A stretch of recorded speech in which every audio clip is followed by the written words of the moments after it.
that was a little tribute of us to us, but it has been 100 years and we are now starting and kicking off our second century campaign. I am not Imad Khan, who was going to introduce the foreign minister of the Gambia for our keynote address today. I'm Layla Sadat, and I'm the outgoing president, now chair of the branch. And it's my great pleasure to, unfortunately, Mamadou was recalled to the Gambia by his president and is not able to be here, but we have a spectacular keynote address for you. And Professor Adrien Wing of the Iowa School of Law has agreed to step in. So let me just say thank you again to everybody who's participated in International Law Weekend. Especially, please do stick around for the panels this afternoon, including our Emerging Voices panel. We had over 60 submissions for that panel, chose 6 emerging scholars, and we've had several emerging scholars come as discussants. So again, our goal is always to be training the next generation of international lawyers.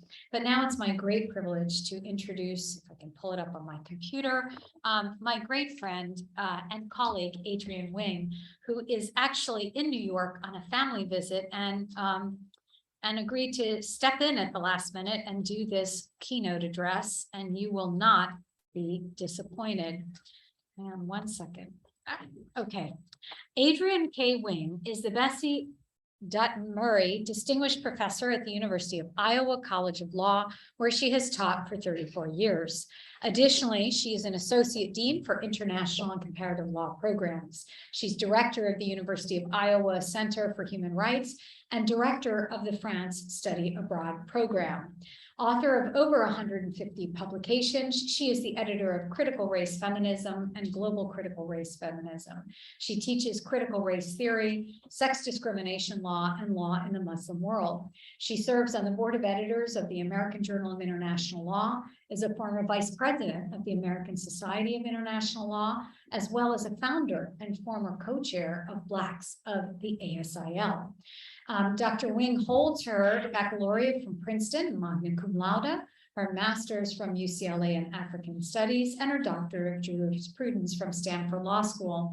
On a more personal note, she is absolutely one of the movers and shakers of international law, supporting women, supporting minorities, supporting the intellectual debate and discussion in our field that is so important. And hers has really been a clarion voice in speaking for the disenfranchised, in raising difficult issues of racism or sexism in international law. And we could not be more honored, Adrien, to be in a way kicking off our second century with you as a keynote speaker. So please join me in welcoming Professor Adrien. Thank you.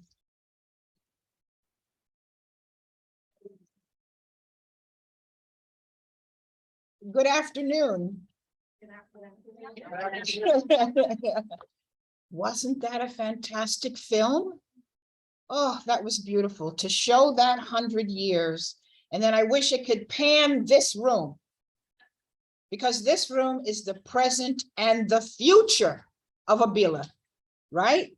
So it's absolutely fantastic to debut the film. And I hope it's going to be up on the website and people will be able to look at it for the future. I'd like to thank Professor Sadat for thinking of me to step in for this wonderful conference. I'd like to thank all of you all who were expecting the Gambian Minister of Foreign Affairs, Tangara, and you're like, this woman is, no, she doesn't look like she could be him. And the reason I'm here, I saw Layla's coming to this, I wasn't coming because one of my son's wives was going to be having a baby, and I knew it. And that baby was born on Tuesday. And so I was coming to New York. And as soon as this event is over, we will be driving up to the Bronx where my son lives so I can meet my 18th grandchild. So I'm happy to be able to do this. I also want to give a shout out to my former Iowa student, Caroline Barrett, who's here. She works in Iowa, and I had no idea she was going to be here. Of course, she had no idea, I was going to be here.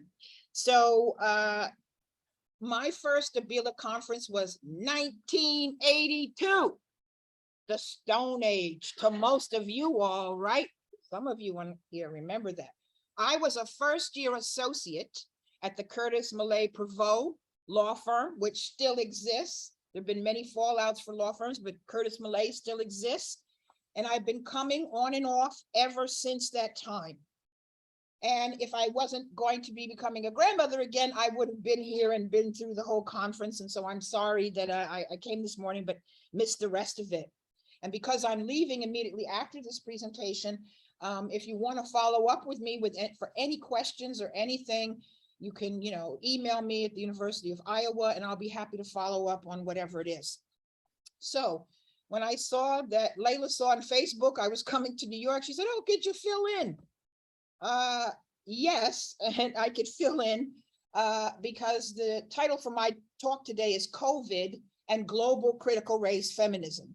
It is based on a chapter that's going to be in a book called Race, Racism, and International Law, Critical Race Theory in Global Context.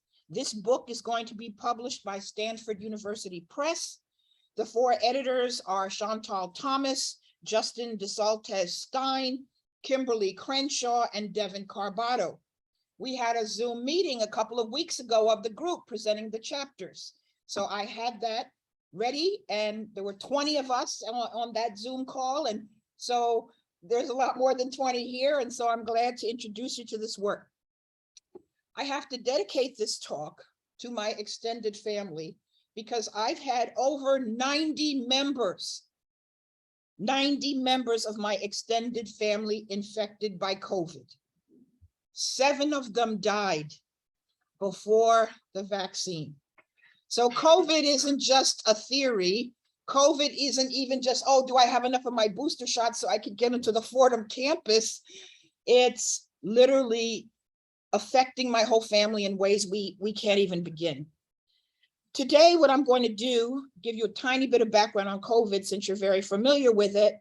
And then I'm going to get into this weird thing that most of you have never heard of called Global Critical Race Feminism, which is a focus on women of color around the world. And I'm going to use a global critical race feminist approach to interrogate how we could improve the human rights of women of color in the various countries and assist them in transcending the situation brought by COVID in both the short term and the long term. I will start with a quote. "Women are the real heroes of this crisis, even if they are not recognized as such. But curiously, there seems to be a lack of awareness that women are actually shouldering the response to this crisis. Even if they're saving lives, they remain unsung heroes." And this quote is from the executive director of UN Women. As we know, the COVID pandemic has affected millions of lives. As of June, they estimate over 500 million people have had it and caused 6.3 million deaths. As we know, it affects us whether we are here in New York or whether we are in any country. And in every society, women have faced a disproportionate burden on the front lines and the back lines with respect to handling family matters, education, healthcare, employment, and dealing with domestic violence. Our global understanding of the science behind the coronavirus has grown over time, and we've become used to trying to deal with the different variants, vaccines, boosters, etc. We don't know what the statistics really are. The whole thing is so politicized. It's also now intersected with notions of manhood if you don't or do wear a mask. I mean, we really don't know. And it's affected different countries differently and regions and groups of people within each country differently.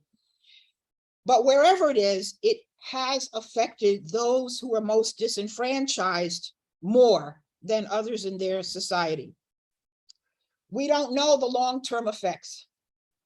My 2 daughter-in-laws, the one who just had a baby and another one's having a baby around November 5th, both of them got COVID while pregnant.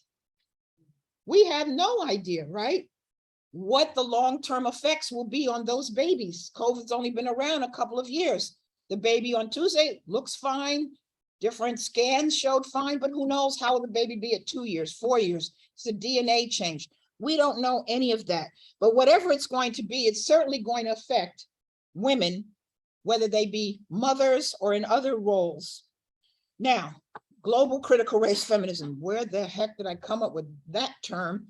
As you heard from Professor Sadat, I'm the editor of an anthology called Critical Race Feminism and another anthology called Global Critical Race Feminism. These are both from NYU Press. They're out of date. I haven't had time to go back and do a third edition of Critical Race Feminism or a second edition of the Global. But anyway, just briefly, what these terms mean. The critical in global critical race feminism is coming from critical legal studies. Hopefully, most of you may have vaguely heard of that, but that's a progressive perspective that white men, elite white men in the 70s took on law and were deconstructing how we normally teach law school and critiquing the law from a left of center approach. And this approach was quite appealing to numbers of people entering the academy as professors from different backgrounds. But as people of color began to enter the academy, they're like, well, this critical legal studies thing, maybe it has something to it, but it doesn't deal with race. Because the people in it were like, well, class deals with race. Class is the major thing. Well, not when you're a person of color, it may not be the most major thing. So critical race theory develops, and therefore you get the race part of the global critical race feminism evolves when people like Professor Richard Delgado and Derek Bell and others start doing an emphasis where race is at the center rather than as a sideline. Okay, then you begin to get in the later 80s, people like myself, who are women of color, who are becoming professors, young professors, and we're like, the critical legal studies thing, maybe that's got something going on with it. The critical race thing, yeah, that's important.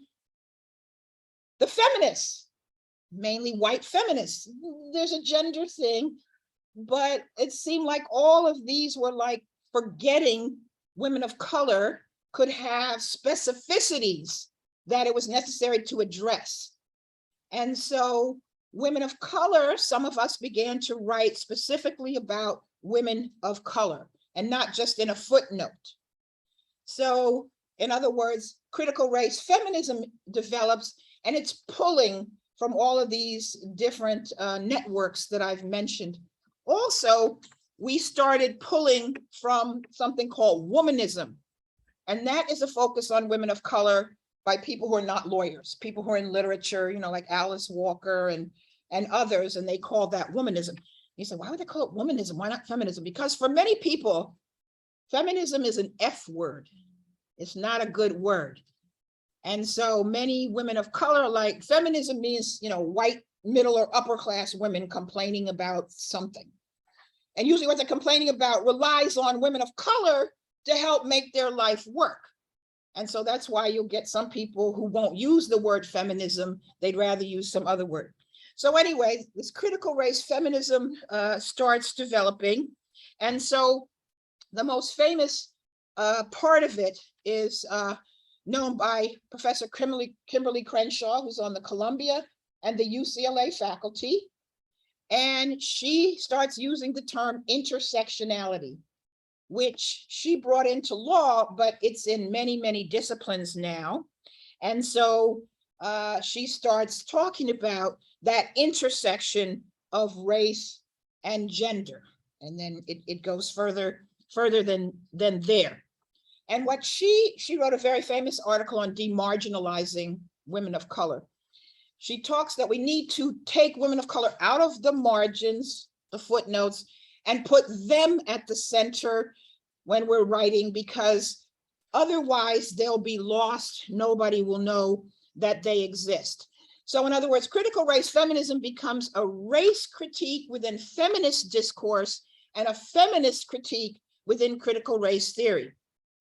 So besides the term intersectionality, there's a number of other terms. I won't have time to go into them in depth, but critical race feminists are what we call anti-essentialists. We don't believe all the women are like this, or all the Blacks, or all the gays. We don't believe you should essentialize any group of people. you have to look at the richness that they may bring. We use another term called multiple consciousness. Every day I'm Black woman. So today, don't say be Black today, but be a woman tomorrow. No, I have to be a Black woman every day. We're also very interested in what's called praxis, the intersection of theory and practice. In other words, historically, you became a professor, you were supposed to stay in this ivory tower and write these law review articles that 50 people read. Oh no, you're a bestseller. I have a best-selling book. 4,000 people bought my book. That's a bestseller. No, praxis is that I need to help a lot more people. I need to have outreach to more people than just the academy. So that's praxis. We're concerned with praxis. Many of us come from communities. My father was from Harlem, my mother from the South Bronx. I couldn't just stay in an ivory tower in Iowa or anywhere else and just be like, oh yeah, this is fine. So we believe definitely in praxis. Another term that I have developed is called spirit injury. Spirit injury is the psychological effect of any ism on you. It could be an individual, somebody in your family saying, you're so dumb, you're so fat, why can't you be like your brother? Or it can be against whole groups of people. Like right now, they're trying to ban the teaching of race in a whole bunch of states. So that's like saying to all the people of color, you don't count. Your experiences don't count. Because we're worried that somebody's thinking their 6-year-old is going to get exposed to reality. So that's a spirit injury. And so spirit injuries are part of what's affecting people from COVID as well. And finally, a term I'll throw out there for you, Professor Mari Matsuda on the Hawaii faculty has a term, looking from the bottom.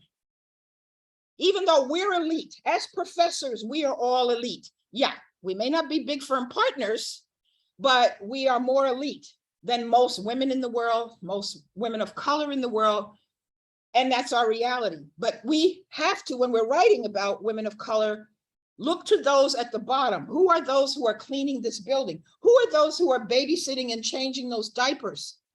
Let's look at their reality and not, oh, did I get upgraded on United to come here first class? Oh, I didn't, I'm upset. That's a very trivial, minor problem versus people who can't even imagine having the resources to get on an airplane.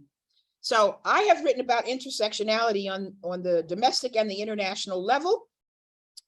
I was one of the people blessed to help work with the drafters of the South African Constitution. So to work with the founding mothers and fathers of a constitution was something I couldn't have imagined.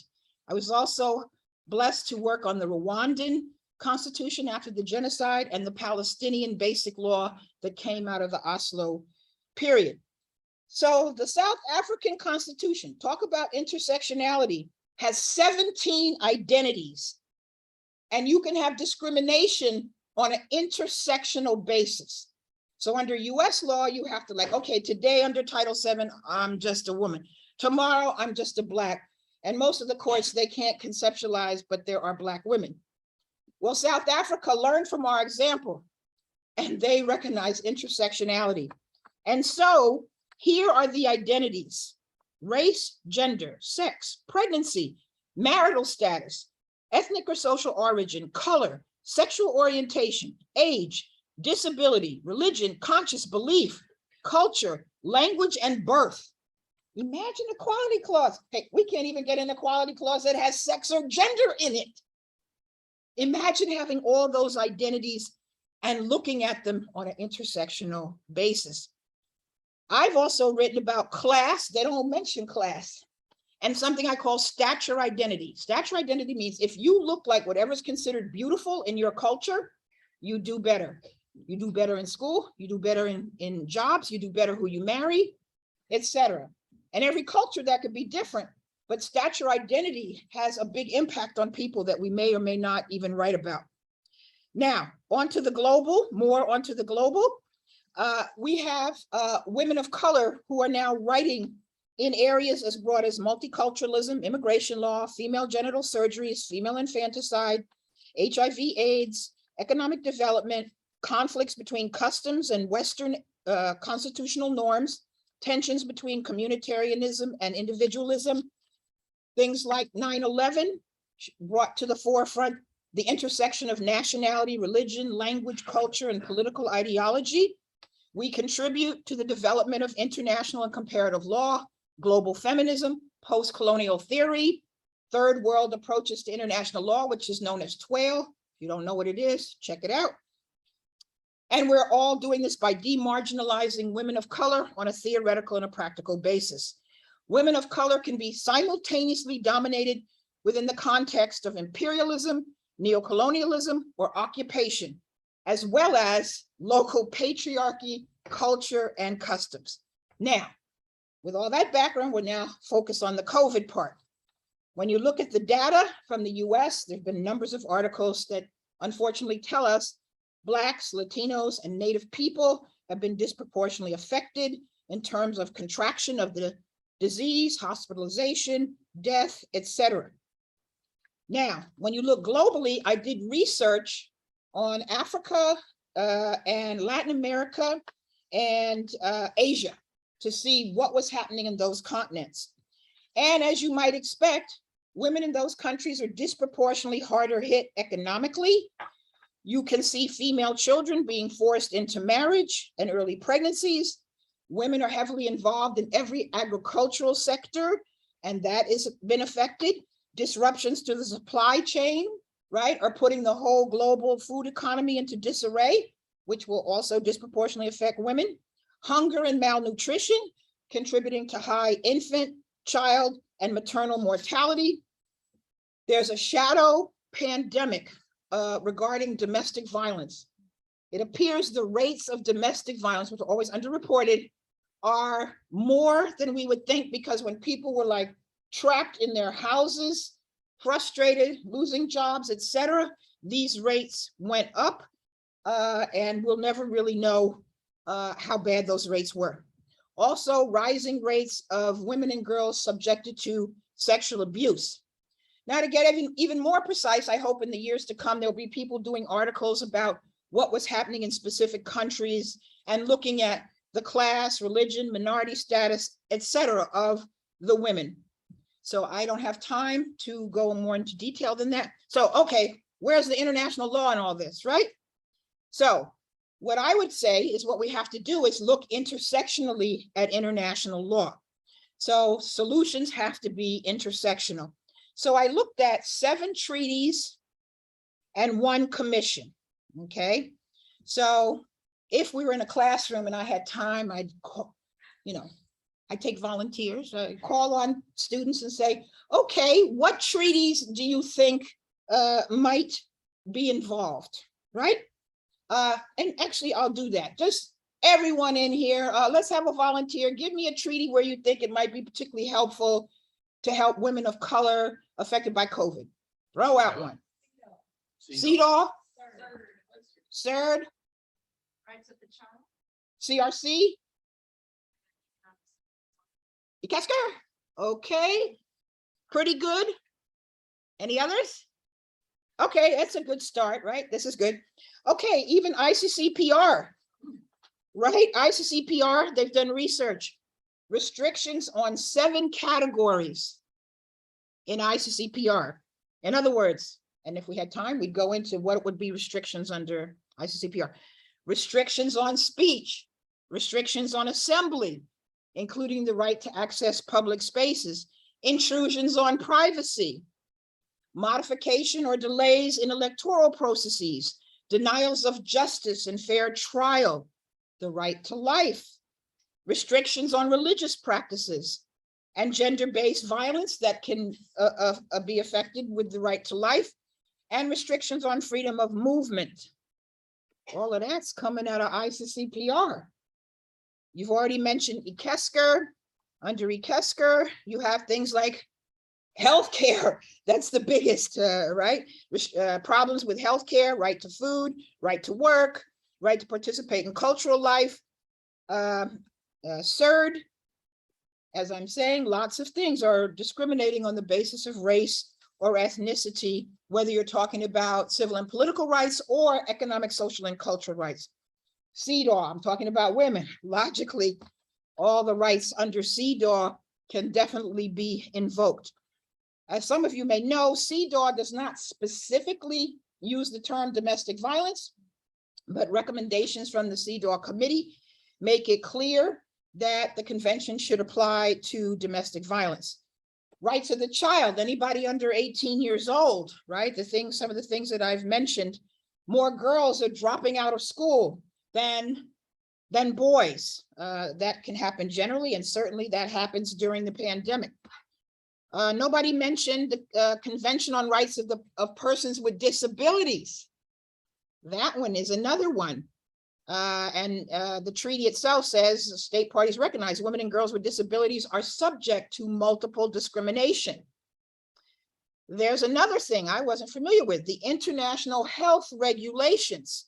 Their purpose is to prevent, protect against, control, and provide a public health response to the international spread of disease in ways that are commensurate with and restricted to public health risks and which avoid unnecessary interference with international traffic.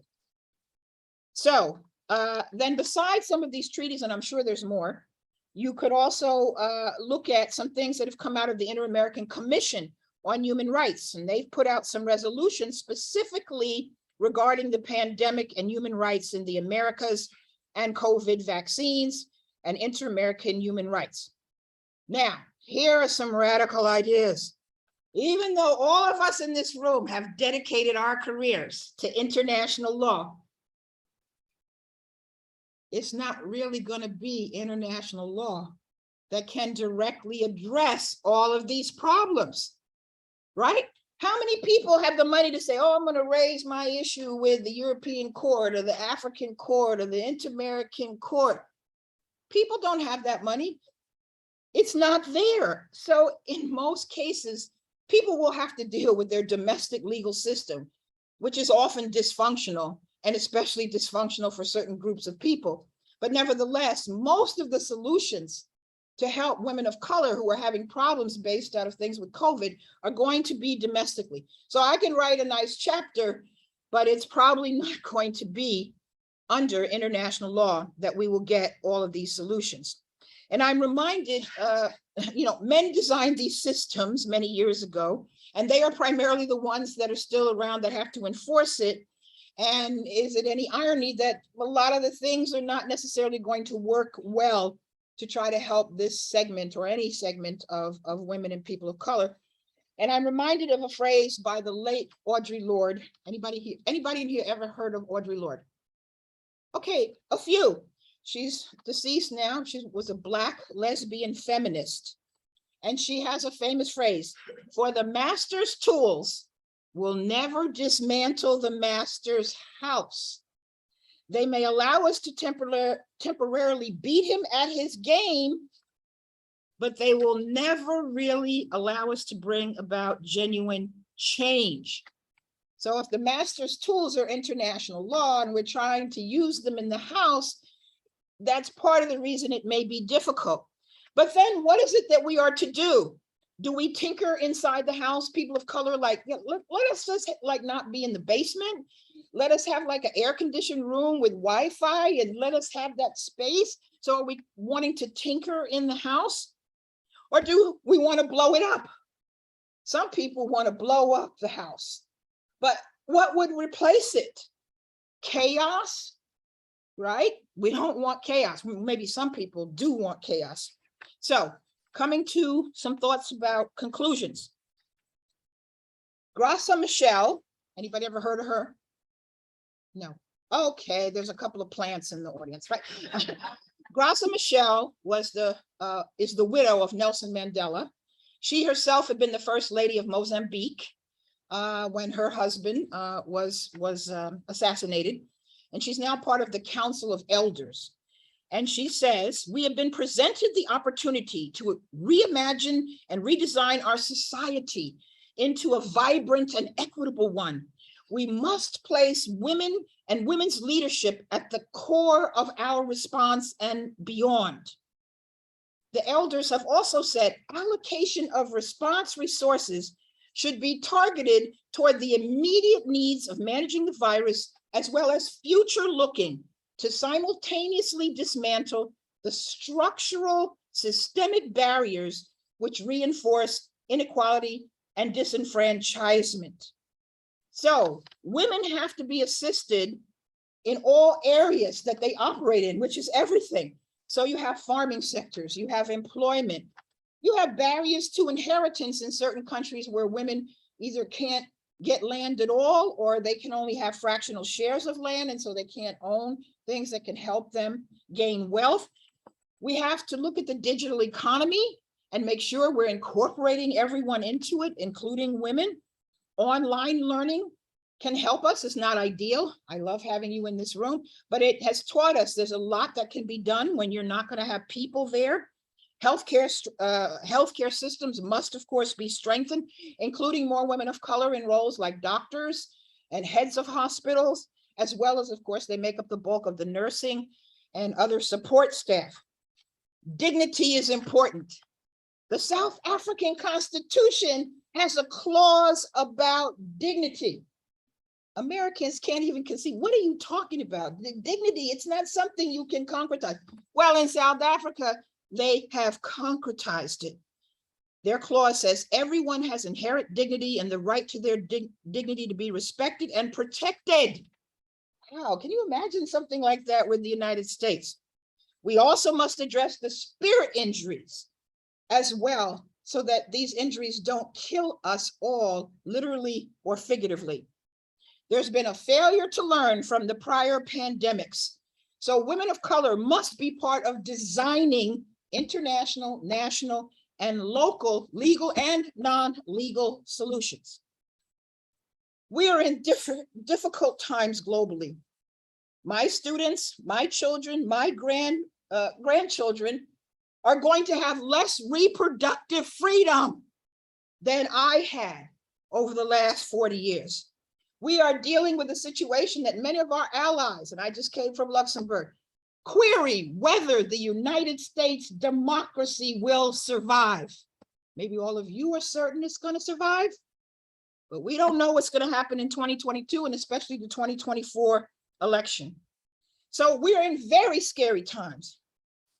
I dream of a world where my rainbow group of 19 grandchildren who are Muslim, who are Christian, who are Jewish, and who are atheist. Also, the mixtures include African-American, Mexican, Ethiopian, and Caucasian.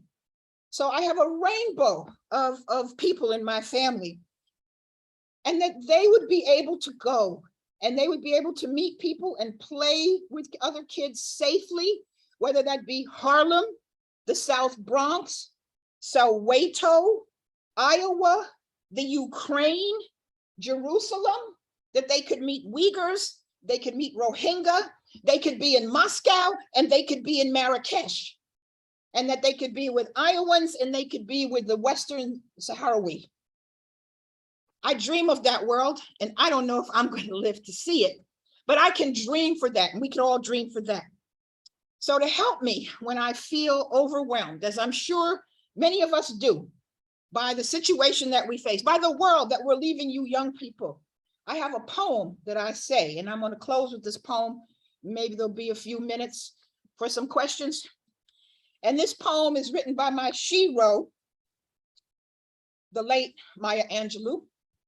Some of you may know the poem, and some of you may have never heard it. It's called Still I Rise. You may write me down in history with your bitter, twisted lies. You may trod me in the very dirt, but still, like dust, I'll rise. Does my sassiness upset you? Why are you beset with gloom? 'Cause I walk like I've got oil wells pumping in my living room? Just like moons and like suns, with the certainty of tides, just like hope springing high, still I'll rise. Did you want to see me broken, bowed head and lowered eyes, shoulders falling down like teardrops, weakened by my soulful cries? Does my haughtiness offend you? Don't you take it awful hard? 'Cause I laugh like I've got gold mines digging in my backyard. You may shoot me with your words. You may cut me with your eyes. You may kill me with your hatefulness. but still like air, I'll rise. Does my sexiness upset you? Does it come as a surprise that I dance like I've got diamonds at the meeting of my thighs? Out of the huts of history, shame, I rise. Up from a past that's rooted with pain, I rise. I'm a black ocean, leaping and wide, welling and swelling, I bear in the tide. Leaving behind nights of terror and fear, I rise into a daybreak that's wondrously clear. I rise, bearing the gifts that my ancestors gave. I am the dream and the hope of the slave. I rise, I rise, I rise. Thank you.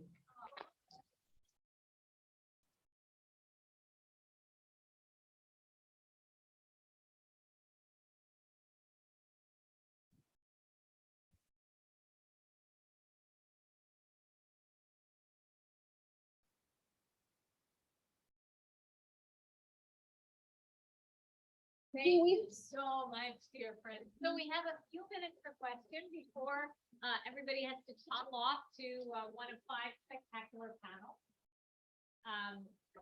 Any Quite questions? capable of calling on people herself.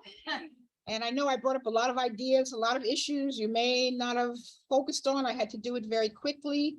And as I said, you're welcome to email me, not only about articles, but you can email me about your professional lives. How did I balance 7 children, 19 grandchildren, 150 publications, being on all these boards, doing a whole bunch of things? How did I do it?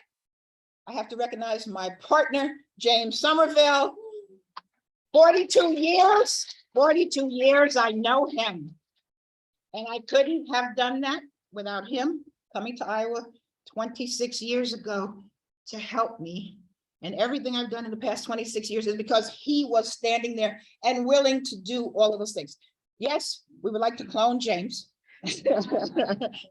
Anyway, any questions? Yes, sir. You agree that we are in the crisis in terms of decline of international law at this time. So what should we do to uphold the international law and protect it? Yes, I agree. International law is in crisis.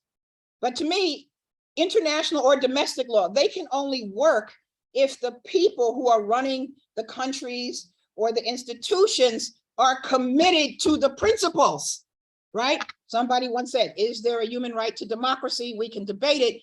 But if you don't have people who are committed to following the rule of law and other principles, whether you want to throw in democracy or not, we can't do it, right? So part of it is those of us who have the privilege of living in countries where we can vote, and of course, where we hope our votes are not discounted or thrown out, that we can elect people into office, maybe some of you in this room, who would be committed to those principles. And as we know, there's lots of people in the US, and not only the US, right? There are other countries as well, where the authoritarian surge is quite high.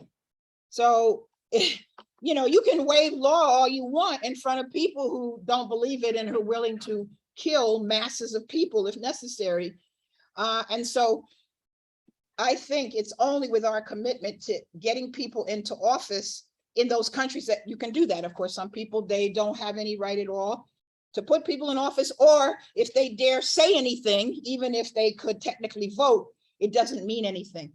So it's going to be these young people in here, right? I'm 66 years old. Retirement could be coming soon, but those of you in your 20s, in your 30s, we need you all to, of course, get out, to speak, to vote, some of you to run, so that we can therefore have people who will say, we believe in the commitment to international law, to a rule of law where we would really have democracy, where the principles in these treaties could actually mean something to everyone, no matter what their background. So I think that's the difficulty that we have, but I feel privileged as a minority group female in this country. I have been able to get to levels that most people don't. And so I have the right to speak up to now, right? Tenured professor, I have the right to speak. Some places are trying to get rid of that. And so those of us who have that kind of privilege, the right to speak, we also need to use our voices. And as we've seen, there's some people afraid to use their voices and are being threatened daily in this country, right? If they dare step out of line. And so that's another factor as well, to be able to support people's right to speak.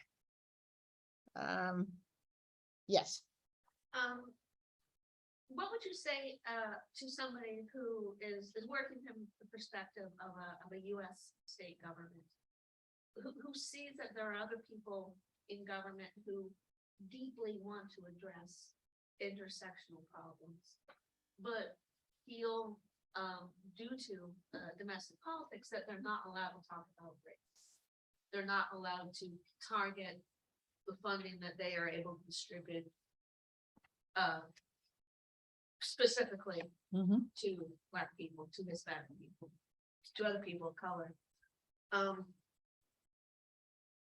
Is it a question of